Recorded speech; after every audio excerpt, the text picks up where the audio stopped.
6.3 공식 선거운동 첫 주말, 서울시장 후보들은 동서남북 곳곳을 다니며 한 표를 호소했습니다. 정원호 후보는 GTX 철근 누락을 고리로 안전 불감증이라고 공세를 퍼부었고, 오세훈 후보는 부동산을 내세우며 기초도 모르는 인물이라고 상대를 평가절하했습니다.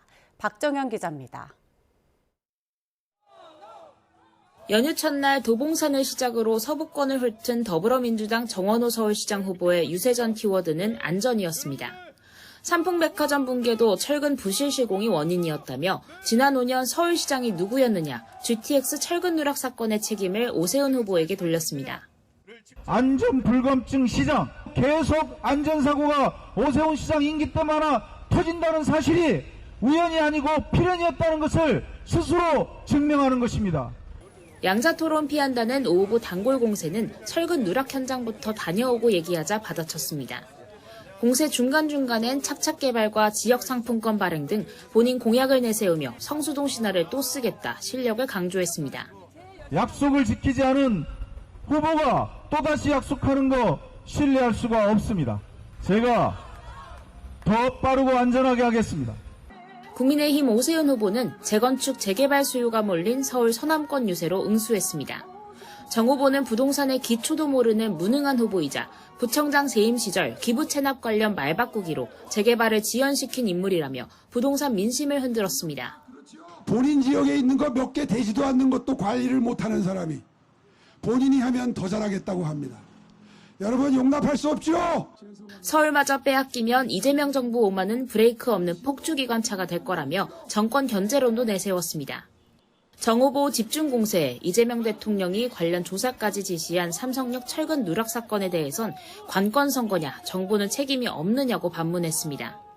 본인 능력이 아니라 대통령의 픽에 의해서, 대통령의 선택에 의해서 관건 선거 해준 덕분에 지지율 유지하고 있는 그런 서울시장이 서울시 이끌 수 있겠습니까?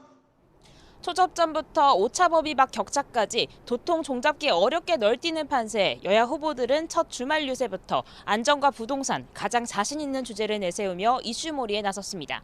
YTN 박정현입니다. 이번 6.3 선거에서 거대 양당 대표가 노심초사, 마음을 졸이고 있는 지역이 있습니다. 무소속 후보들이 존재감을 자랑하는 전라북도와 부산 북구갑인데요. 두 지역을 둘러싼 양당의 복잡한 속내를 권남기 기자가 정리했습니다. 더불어민주당 정청래 대표는 텃밭에서 환영받지 못했습니다. 정청래는 이원택 전북지사 후보 개소식 때 사천을 철회하라며 지역에 거센 항의를 받은 건데, 이런 성남 민심을 얻고 대리비 지급으로 제명된 김관영 지사가 무소속으로 연임해 도전장을 내밀었습니다. 파란색 대신 하늘색 옷을 입은 김 후보는 정청래 대표가 이 후보를 편애해서 공천을 줬다, 자신은 친명이라 안 됐다며 표심 공략에 한창입니다. 민주당 지지율이 75%, 80% 가까이 나오는 이곳에서 만약에 무소속 후보가 된다면 이거는 정청래 대표에 대한 분명한 심판이고, 이원택 후보는 가짜 뉴스로 당을 분열시킨다, 당 지도부는 앞으로 복당은 못한다고 경고했지만 오차 범위 안에서 다툰다는 여론조사 결과가 이어지며 민주당은 비상이 걸린 분위기입니다. 권리당원 밀도가 높은 전북 표심은 오는 8월 전당대회에 미리 보기가 될 수도 있습니다. 민주당 후보가 역사상 처음으로 전북지사 선거에서 진다면 정청래 리더십에 타격이 불가피한 상황. 지도부는 돌풍 잠재우기 총력전에 나섰습니다. 이원택 후보는 민주당을 위한, 민주당에 의한 민주당의 후보입니다. 민주당 아픈 손가락이 전북이라면 국민의힘은 부산 북구갑입니다. 장동혁 대표 체제에서 제명당한 전직 당대표 한동훈 후보가 무소속으로 나선 곳인데, 윤 어게인을 몰아내자 보수를 재건하자 연일 직격 중입니다. 장동혁 당권파의 노선대로 계속 갔을 때 보수의 미래가 있다고 생각하시는 분들이 계십니까? 저는 없다고 생각합니다. 한동훈 후보가 승리로 경쟁력을 증명한다면 당권을 넘어 보수 진영의 차기 잠룡으로 강력한 구심점이 될 수 있다는 전망도 나옵니다. 한 후보가 민주당 하정우 후보와 오차 범위 내 접전을 벌이는 여론조사가 이어지면서 보수 야권 단일화 목소리는 커지고 있지만 박민식 후보는 절대 안 하겠다며 삭발했고 장 대표도 보수를 망친 건 한 후보라며 완강합니다. 보수를 망가뜨린 사람이 보수를 재건하겠다는 것이 그게 어떻게 그 시민들께 와 닿겠습니까? 전라북도와 부산 북갑 두 지역의 선택은 도지사와 국회의원 선출을 넘어 앞으로 거대 양당 당권의 향배에도 적지 않은 영향을 줄 전망입니다. YTN 권남기입니다. 더불어민주당 지도부는 오늘 호남과 수도권을 중심으로 집중 유세를 펼칩니다. 정청래 대표는 오늘 오전 전남 순천 송광사에서 봉축 법요식에 참석한 뒤 광양과 담양, 한평 등 전남 지역을 두루 돌며 지지를 호소할 예정입니다. 한병도 원내대표는 서울 종로 조계사에서 개최되는 부처님 오신 날 법요식을 찾은 후 서울 어린이대공원과 경기 하남 등에서 후보들 지원 유세에 나섭니다. 6.3 지방선거가 열흘 앞으로 다가온 가운데 장동혁 대표는 오늘 석가탄신일을 맞아 서울 종로 조계사에서 열리는 부처님 오신 날 법요식에 참석합니다. 또 오후엔 인천 연수와 계양, 부평구 일대에서 집중 유세를 벌이며 유정복 인천시장 후보에 대한 지원에 나섭니다. 손흥석 원내대표는 석가탄신일을 맞아 지역구가 있는 경북의 여러 사찰을 다니며 한 표를 호소할 계획입니다.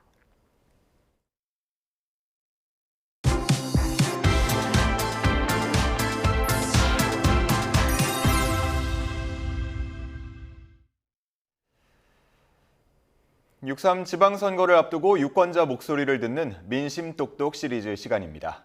오늘은 사실상 서울 생활권으로 분류되며 경기 동부권 최대 격전지로 떠오른 하남시 갑선거구를 살펴봅니다. 권준수 기자가 현장에 다녀왔습니다. 서울 송파 강동과 맞닿은 배후도시 경기 하남갑에선 경기지사 선거에 나선 추미애 후보 후임을 뽑기 위한 보궐선거가 열립니다. 더불어민주당은 이광재 후보를 소방수로 긴급 투입했습니다. 부족한 게 많은데요. 이 하남을 위해서 열심히 해보겠습니다. 좀 많이 도와주세요. 노무현 청와대 국정상황실장부터 강원지사와 삼선 의원, 국회 사무총장까지 지낸 중량감 있는 이력을 앞세워 하남 해결사를 자처하고 나섰습니다. 청와대도 있었고 국회의원도 삼선했고 일을 잘할 수 있는 사람은 그건 제가 이광재가. 국민의힘 이용 후보는 지난 총선 석패 이후 절치부심, 하남 구석구석을 누빈 게 강점입니다. 잘하겠습니다. 평창올림픽 금메달을 조련한 썰매팀 감독 출신으로 비례대표로 21대 국회에 입성해 윤석열 전 대통령 후보 시절 수행실장을 맡았습니다. 하남에서 초등학생 두 딸을 키우며 바닥 민심을 다져왔습니다. 어디 떠나지 않고 2년 동안 꾸준하게 지역을 관리해왔고 그리고 시민들과의 소통을 했고 주민들에게 충분한 신뢰도를 좀 쌓았던 부분이. 개혁신당 최고위원 김성열 후보도 막판 도전장을 던졌습니다. 이곳 하남갑은 지난 총선 때 1199표, 단 1.17%포인트 차이로 승패가 갈린 초격전지입니다. 지난 대선 때도 51대 49, 여야 표심이 팽팽했습니다. 공약도 잘 지켜가시고 좀 그렇게 하면서 깨끗한 세상을 좀 만들어갔으면 좋겠습니다. 지역 주민들이 필요한 것이 무엇인가, 헤아리는 분, 당을 떠나서 그런 인물이 되었으면 좋겠어요. 하남의 터줏대감 원도심 유권자들은 주택 재개발과 침체된 상권 회복이 절실합니다. 하수도 같은 게 오래돼가지고 냄새가 지독하게 내. 아파트 새로 짓는다고 좀 그랬는데 그게 잘 안 되기도 하고. 옛날보다 많이 상권이 죽었죠. 또 어느 분이 되시든 간에 좀 시장을 많이 도와줬으면 좋겠습니다. 반면 젊은 세대가 밀집한 신도시 쪽은 교통 인프라와 학구 문제 등을 최우선 과제로 꼽습니다.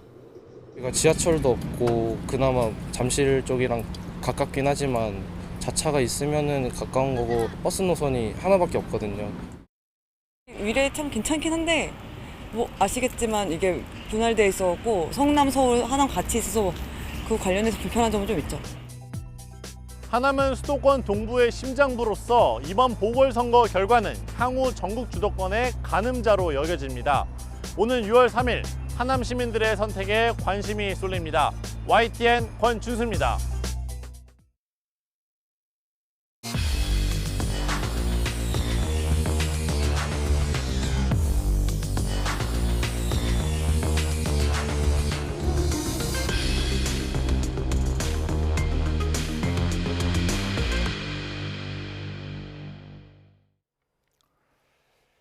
임금 협상 잠정 합의안에 대한 삼성전자 노조조합원 찬반 투표 투표율이 어제 오후 5시 13분 기준 80%를 넘어섰습니다. 그제 오후 2시 12분부터 시작된 투표는 오는 27일 오전 10시까지 진행됩니다. 앞서 삼성전자 노사는 기존 성과 인센티브 외에 DS, 반도체 부문에 특별 경영 성과급 명목, 주식 지급 내용을 담은 잠정 합의반을 냈고 메모리 사업부는 6억 원, 비메모리 직원은 약 2억 원을 받을 수 있는 것으로 예측됐습니다. 다만 스마트폰과 TV 등을 담당하는 DX 부문 직원들의 성과급은 약 600만 원 수준에 그쳐 사업부 간 격차가 막대하게 벌어지자 이들 직원을 중심으로 한 부결 운동 움직임도 거세지고 있습니다. 삼성전자 노조가 추인하면 이번 임금 협상안은 유일무이한 교섭 기록으로 남게 될 전망입니다. 국내를 넘어 글로벌 이슈로 이목을 집중시킨 단일 기업 성과급 투쟁인데다 지급 규모까지 전례 없는 수준이기 때문입니다. 권민석 기자의 보도입니다. 그동안 크게 주목받았던 노동 문제는 우리 노동시장의 구조적 요인을 포함한 국내 현안이 대부분이었습니다. 문재인 정부 때 인천국제공항공사 사태가 대표적입니다. 비정규직의 정규직화로 고용 안정을 강화하려다 공정이란 가치를 건드려 논란을 촉발했습니다. 청년들에게 어떤 기회의 사다리를 박탈할 수도 있는 역차별 정책을 펼쳤기 때문에 저희 직원들이나 많은 사람들이 분노하고 있다고 생각합니다. 주 4일제 도입으로 대표되는 노동시간 단축이나 정년 연장 논의도 바뀐 시대상을 반영한 보편적 과제로 다뤄지고 있습니다. 하지만 삼성전자 노사 갈등은 완전히 새로운 양상을 보였습니다. 성과급을 어떻게, 얼마나 나눌지에 관한 개별 기업 의제가 국내외를 막론하고 전 세계 반도체 업계 이슈로 부상한 유례없는 경우인 겁니다. 노조 파업 가능성이 커지자 미국과 중국 반도체 업체 주가가 뛰는 웃지 못할 상황도 연출됐습니다.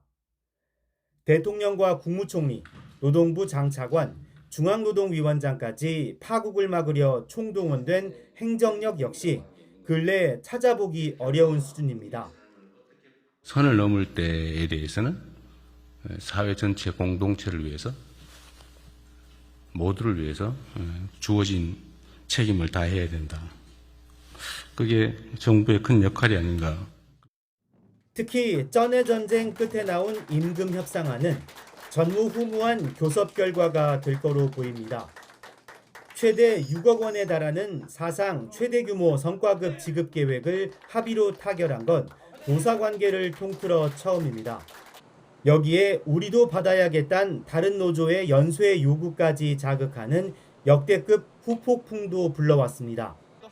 또 협력 하청업체 직원들은 꿈도 못 꿀 노동가치 양극화를 분명하게 드러내는 등 이번 삼성전자 협상은 두고두고 회자될 전망입니다. YTN 권민석입니다. 스타벅스 탱크데이 이벤트를 둘러싼 논란이 사회 전반으로 확산하면서 경찰 수사에도 속도가 붙고 있습니다. 강제 수사 가능성도 제기되는데 실제 5.18 민주화운동 유공자나 유족에 대한 조롱이나 비하의 의도를 갖고 행사를 기획한 것인지가 수사의 쟁점이 될 전망입니다.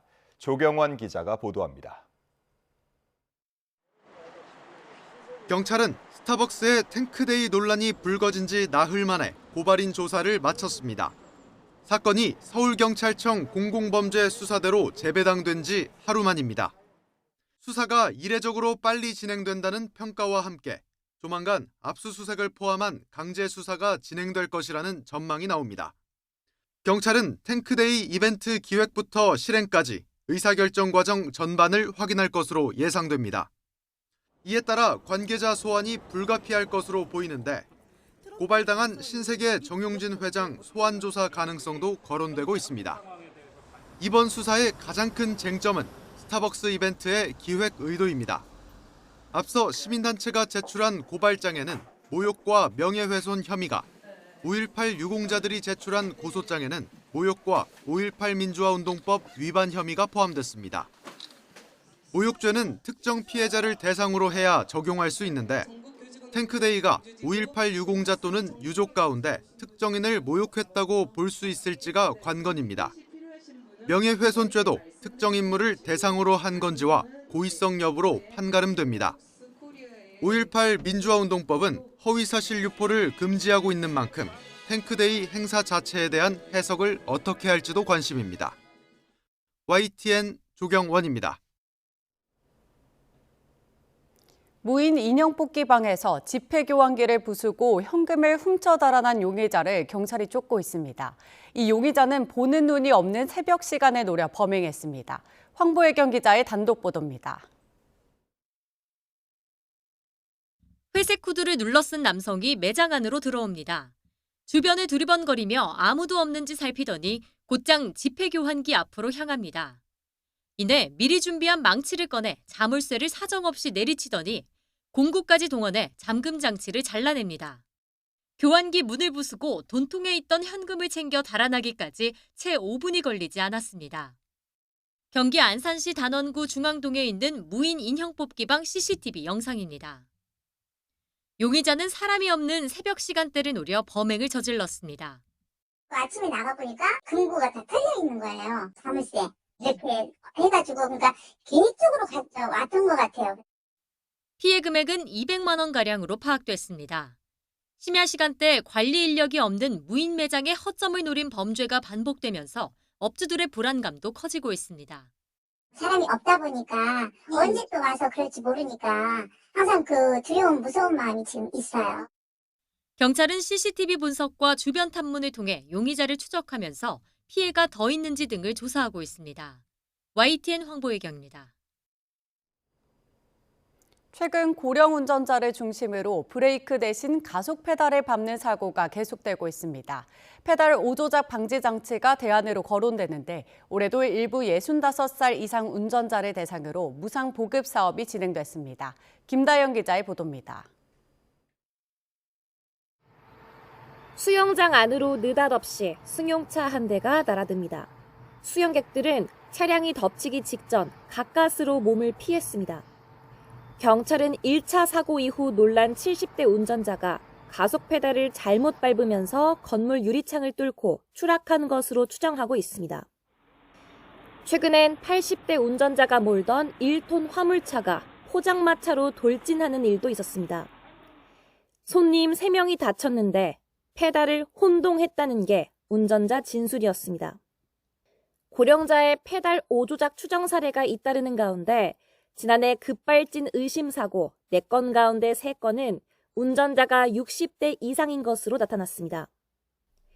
정차 또는 저속 주행 중 급가속이 발생하면 차량 출력을 자동으로 제어하는 페달 오조작 방지 장치가 대안으로 떠오릅니다.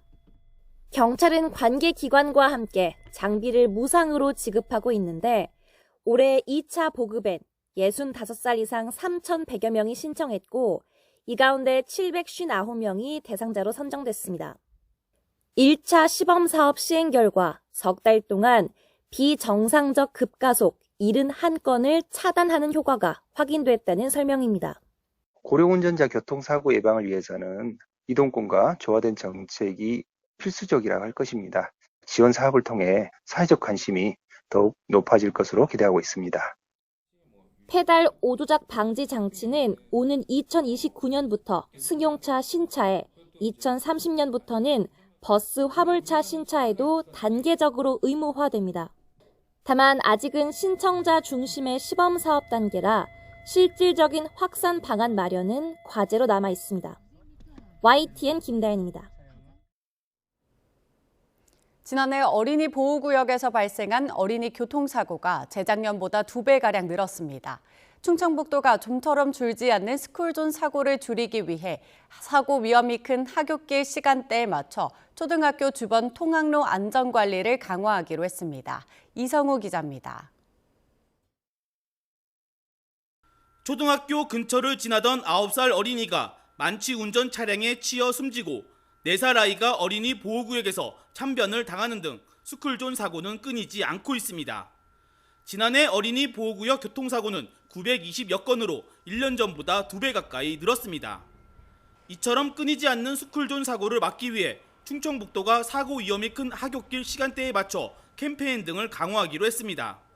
최근 보행 어린이 교통사고 데이터를 분석한 결과 오후 2시부터 6시 사이 사고 위험이 큰 것으로 나타났기 때문입니다.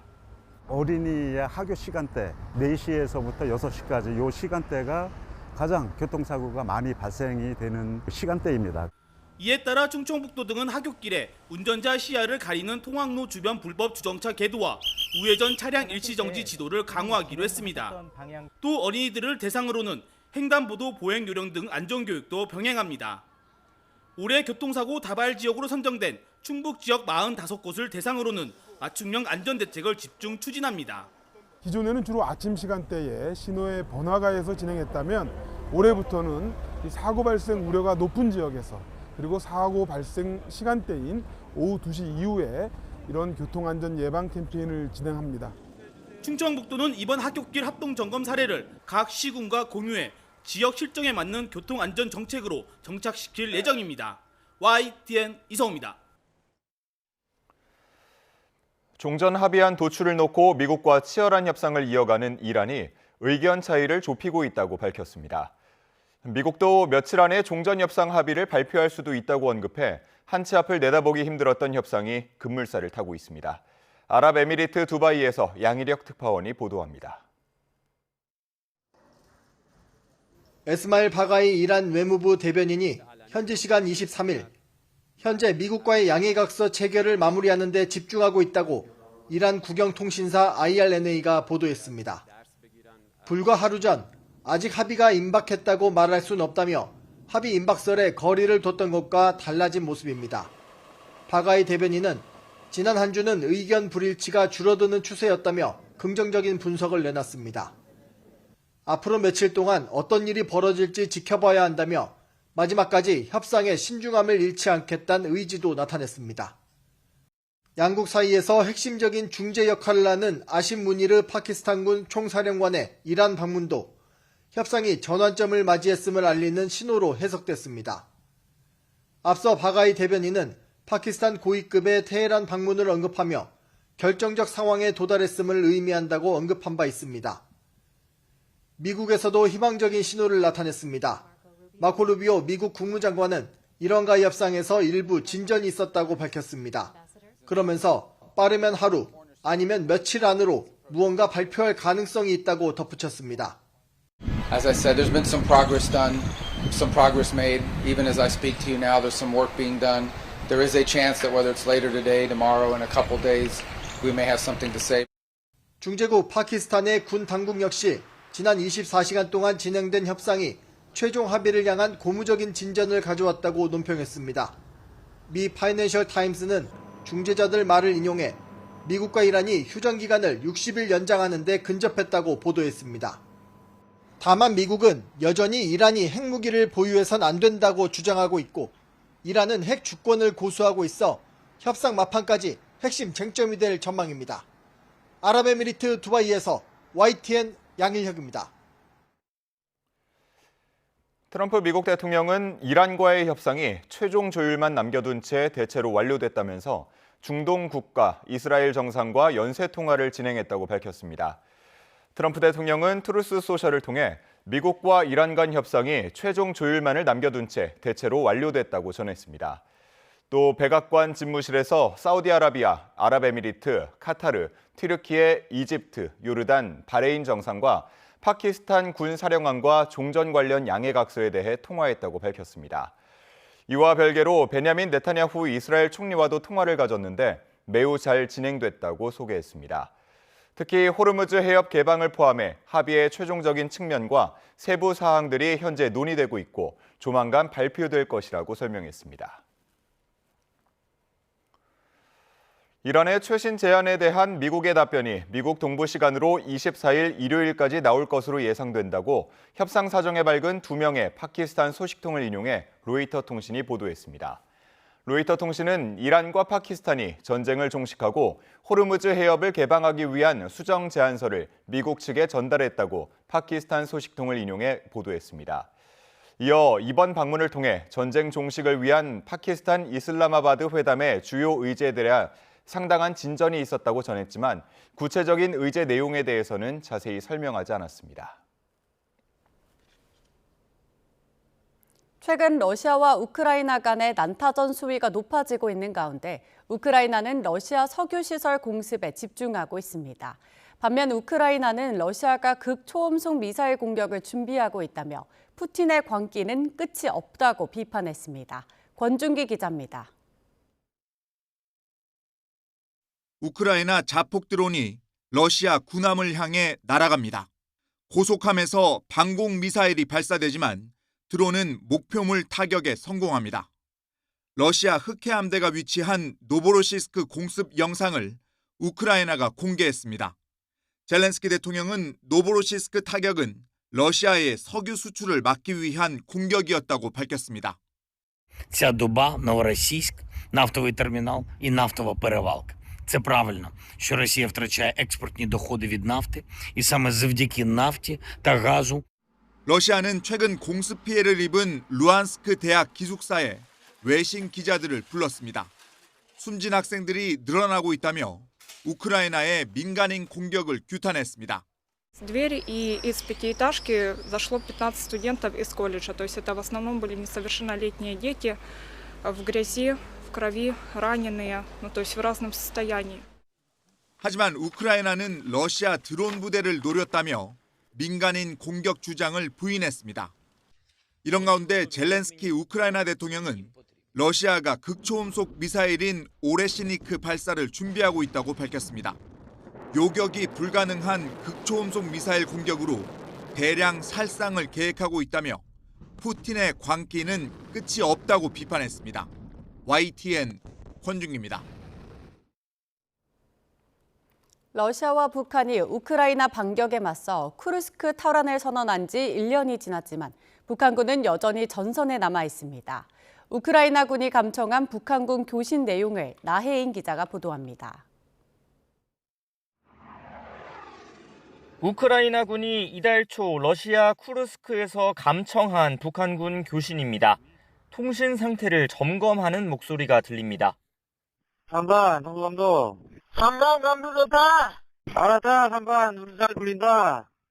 다음 도착 시간에 빨리 나와서 대기하고 있으라. 자꾸 나다 누가 하지 말고, 알았는가? 참호 안에서는 교신이 잘 안 된다고 부하가 보고하자 상급자로 추정되는 북한군은 몸을 숨기는 게 중요하다고 말합니다. 왜 이제 나오는 거야, 이만? 왜 안테나고 되지 않습니다. 왜 참호가 계속 나와야 된다? 1중조 20대이고 참호 안에서도 잘 돼서 오고지 염전 찾아보라. 기지는 나와도 몸은 나오면 안 돼. 러시아가 쿠르스크 탈환을 선언한 지 1년이 지난 최근 북한군은 주로 이 선에서 재건 지원 임무를 수행하는 것으로 전해졌습니다. 하지만 여전히 우크라이나군의 무인기 공격 위협에 노출된 것으로 보입니다. 위치 지금 어딘가? 여기서 참호로 나오는 길이다. 그 대구멍이다. 참호가 그라? 안 나왔지? 무인기 들어오게 되면 무인기 방향 어디 방향이라고 좀 알려달라. 국가정보원은 재작년 10월 첫 파병 이후 쿠르스크에 북한군 11,000여 명이 투입됐고 6천여 명이 죽거나 다쳤다고 추정하고 있습니다. 러시아는 혈맹을 맺은 대가로 북한과의 군사 교류 협력을 갈수록 고도화하고 있습니다.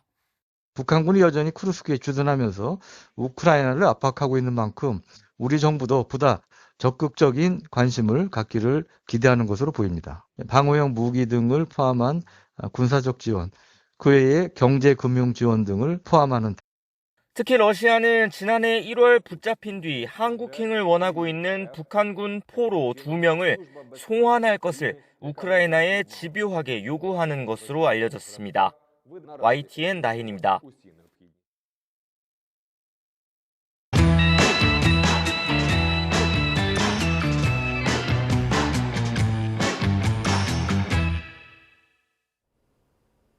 국민 맏며느리, 국민 엄마 수식어 하면 이분만큼 잘 어울리는 분이 없는데요. 바로 최고의 연기파 배우 고두심입니다. 연기대상만 무려 7번을 받은 전무후무한 기록의 보유자기도 한데요. 50년 넘게 단 1년도 쉬지 않고 달릴 수 있었던 힘은 무엇인지 김정아 기자가 만나봤습니다.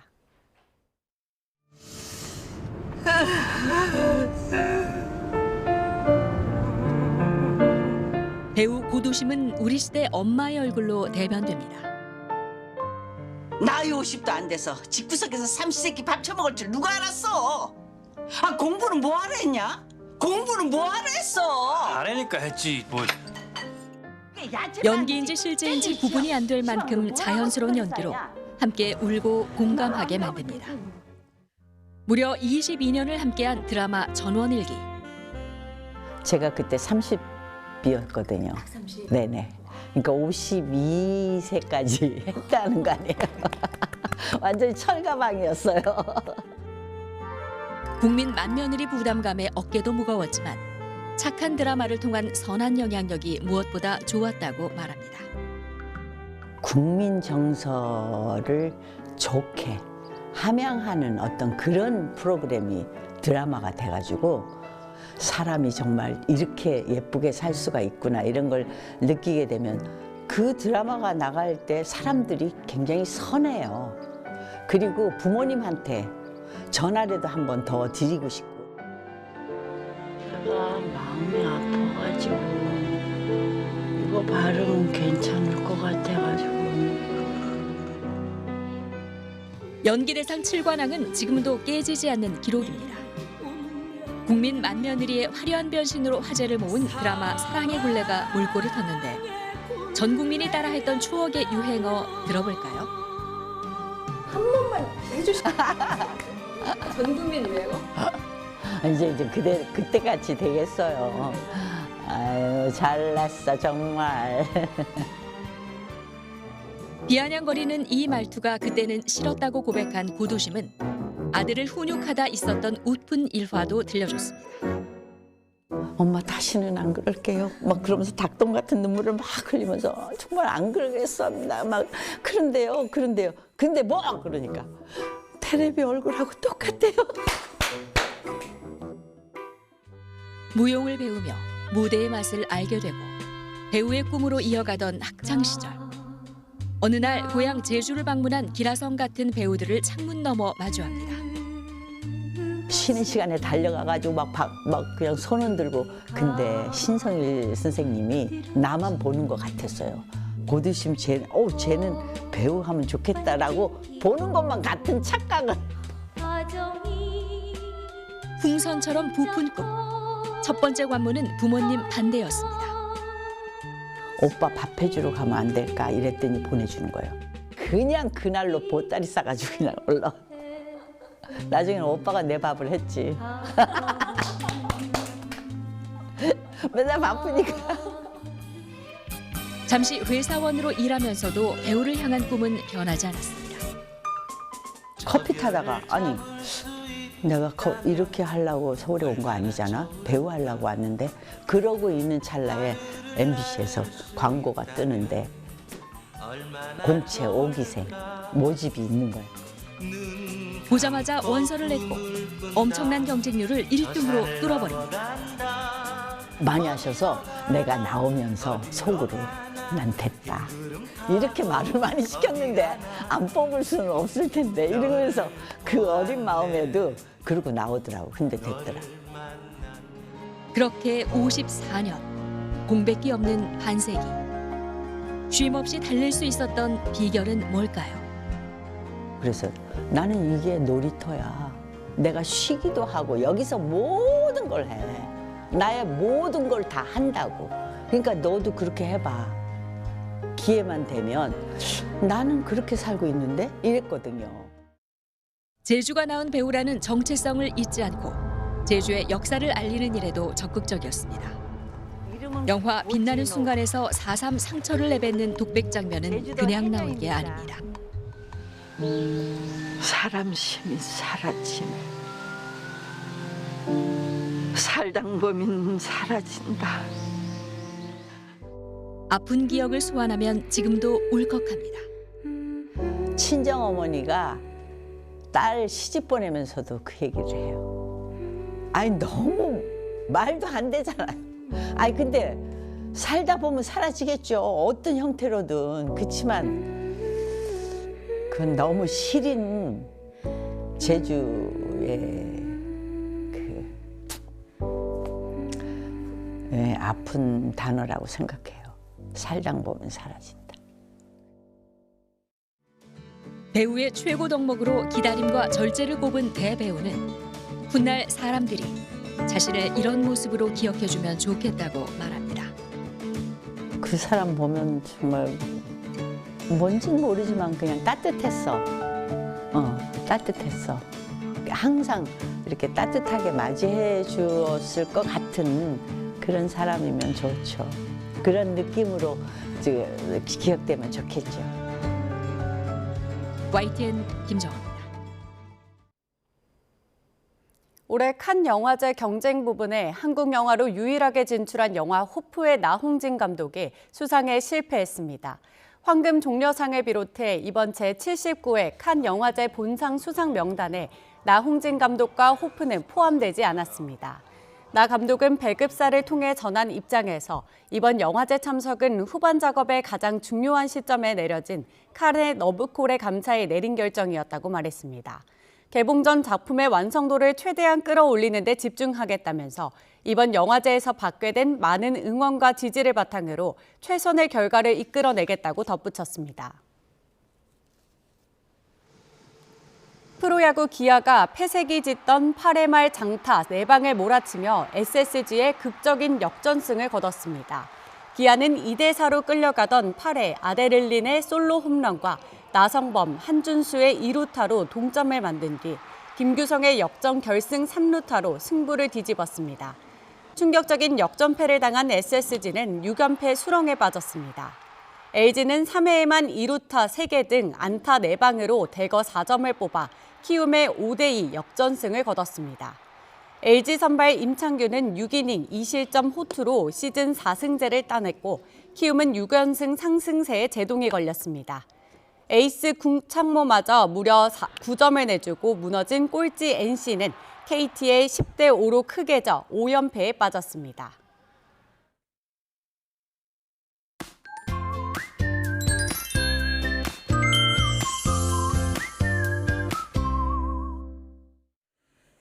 현재 곳곳에 안개가 짙습니다. 경주 안산은 1km 앞도 내다보기가 힘든데요. 차간 간격 넉넉히 두고 안전운전 해주시길 바랍니다. 부처님 오신 날인 오늘은 다시 여름입니다. 오늘 서울의 낮 기온은 29도까지 올라 덥겠고요. 대체 공휴일인 내일은 30도까지 오르겠습니다. 오늘 전국이 맑겠지만 제주도는 흐린 가운데 아침까지 빗방울이 조금 떨어질 것으로 보입니다. 현재 기온 살펴보겠습니다. 현재 서울은 15.8도, 대전 17도, 대구가 15.3도고요. 낮 기온은 어제보다 4도에서 7도가량 높아집니다. 서울 29도, 대전 28도, 대구도 27도까지 오를 것으로 보입니다. 내일 밤 남부와 제주를 시작으로 화요일에는 전국적으로 비 예보가 들어있습니다. 날씨였습니다. 이상으로 뉴스타트 마칩니다. 함께해 주신 여러분 고맙습니다.